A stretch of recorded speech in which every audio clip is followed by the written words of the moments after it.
Gabi est intervenante sociale. Aujourd'hui, elle accueille Madame Y, réfugiée, et qui souhaite se renseigner sur les démarches à effectuer pour partir à la retraite. La demande de retraite n'est pas automatique. Lorsque la personne bénéficiaire d'une protection internationale souhaite partir à la retraite, elle doit en faire la demande auprès de sa caisse régionale de retraite et de sa caisse de retraite complémentaire, au moins 5 mois avant la date de départ choisie. Il est également important de prévenir l'employeur ou France Travail par lettre recommandée avec accusé de réception. Comment puis-je envoyer ma demande ? Elle peut être envoyée par courrier à l'assurance retraite du régime général de sécurité sociale en remplissant le formulaire demandé. Ou être effectuée en ligne, ce qui permet d'éviter de faire la demande auprès de votre caisse complémentaire car elle lui sera automatiquement transmise.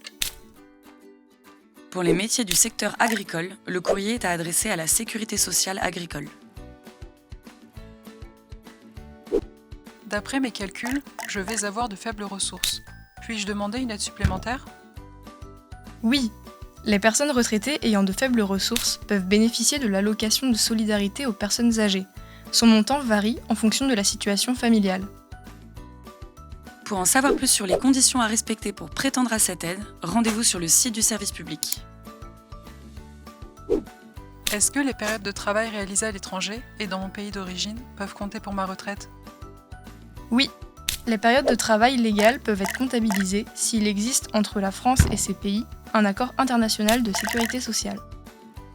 N'oubliez pas de prévenir l'OFPRA avant d'entamer toute démarche auprès du pays d'origine. Tout à fait, Gabi.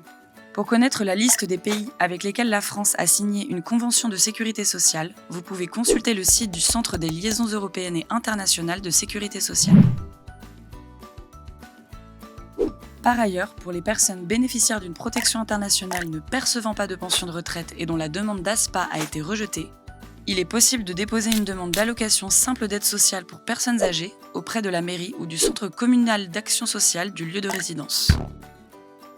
La décision d'accorder cette allocation est prise par le préfet de département.